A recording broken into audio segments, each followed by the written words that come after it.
Welcome back. Let's pick up that conversation with Professor Tulio de Oliveira around the German Africa Prize awarded to him by the German Chancellor Olaf Scholz. I almost said Angela Merkel. Shows you how long she was in the position. Prof, good afternoon. Let's try this once again. So we will get to the reflections of the Chancellor Olaf Scholz in a moment about this German Africa Prize awarded to yourself and Sikhulile Moyo. But let's start with your own reflections. What does this recognition mean to you? First, good afternoon to you and to all your listeners. It is.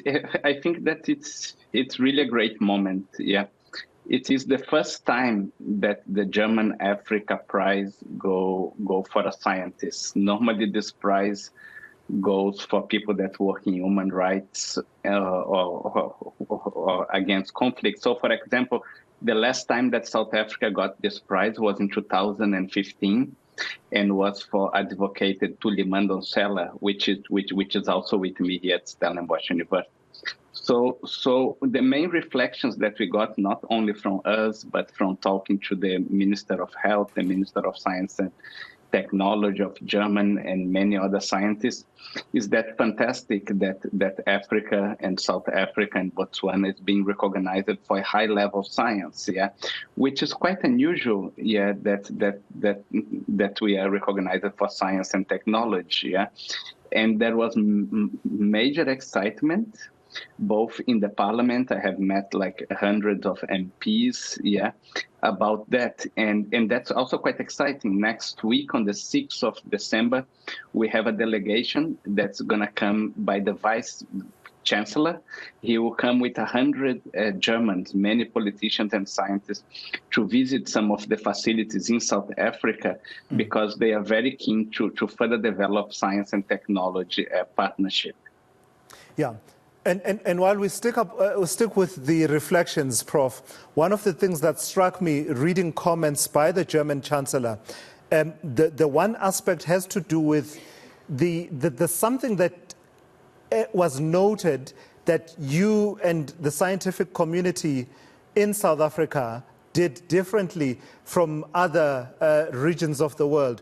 He talks about contributing significantly to gaining a better understanding of the dynamics of the pandemic. And from reading his comments, it seems to suggest to me that your reaction and the scientific community in South Africa was not to go into fear and close out mode, but rather to actually step forward and say, all right, we have this virus, let's get to understand how it behaves in real life. Yes, that's a very important comment. So now it's quite clear that the Omicron do not come from South Africa. Botswana is not for Southern Africa, and we just have very advanced systems to detect that earlier. One thing that helped the early detection, and that many of your viewers will remember, that last year, despite the panic of the rest of the globe, South Africa had a wave of infection with very little mortalities, and that was followed by a wave of infection again this winter with low mortality. Just highlighting that once one identifies very quick variants and prepare the health system, you end up saving hundreds of thousands of lives there. So that's something that the scientific community accepted in South Africa and outside, but that was also highlighted by the Chancellor Olaf Scholz, that the early detection helped to really protected hundreds of thousands, if not millions of lives in the world. And when that happened, instead of they really support South Africa, they went in the opposite way, and decided to put a travel ban that was very damaging to our economy. Yeah, in fact, let's go there, because I think that's the widely reported comments of Chancellor Olaf Scholz. And I mean, very rarely do you get a leader at that level being as candid as he's been about some of the preconceived ideas and stereotypes about the African continent. Let me read quickly what he said. Our view, and this is a quote, our view on Africa is often shaped exclusively by old and outdated patterns of thinking based on the mental compartmentation of the world into a rich and a supposedly ever more progressive northern hemisphere and an allegedly poverty-stricken, destitute and underachieving South. Those comments by Olaf Scholz challenging the rest of Europe to rethink how Africa is viewed given the prevalence of scientific excellence as showcased by the work that you did. Just reflect on those views for me for a moment when you heard him say those words. So yeah, those words were very strong because just before that, he also apologized for the way that Europe have treated Africa during the colonialist time and the way that the main object was just to plunder resource and discriminate. And then after that was the exactly what that he say about that they have to change the perception of the African continent. And that was a great example how science and technology can be developed here.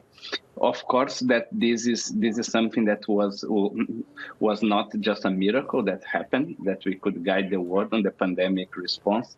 This was built on 20, 30 years of investment of science and innovation in South Africa, both by our government, by our Department of Science Innovation and Department of Health, but also by international investment. And that had a lot to do with the HIV/AIDS and the TB pandemic. So South Africa is really, really in a great position to almost lead the world on infectious diseases research. This means understanding what causes infections and diseases, understanding that we are in a wave of epidemics and pandemics, especially with global warming.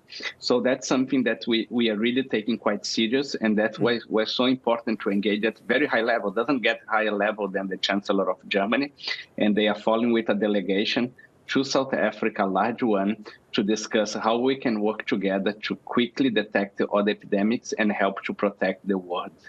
How do we move from that potential, Prof, to realized potential? How do we make, those sectors that you just spoke to, bioinformatics, infectious disease specialization, and, the research around vaccines and the like, epidemiology, how do we carve out an industry and tap into that potential that was demonstrated very clearly? And as you say, that has that bedrock and foundation of work that has been happening over decades around HIV and TB. And if one wants to go even further, you could even go as far as the first human transplant, heart transplant that took place.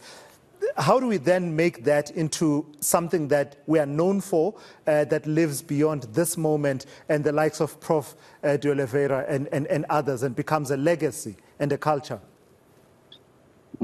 Okay, thank you. Yeah, that's a very important question. Yeah, I think as you highlight, South Africa has a long history of excellence in medical research. Yeah. But now what we are really busy doing is how to translate just from our universities, large investments in the university. We have some of the best medical scientific universities in the world. People wouldn't believe, but many of the South African universities will rank in the top 100 in the world on medical research. How we create an industry that can not only save lives, that's the big objective of scientists like me, but also can generate employment and economic development. Yeah?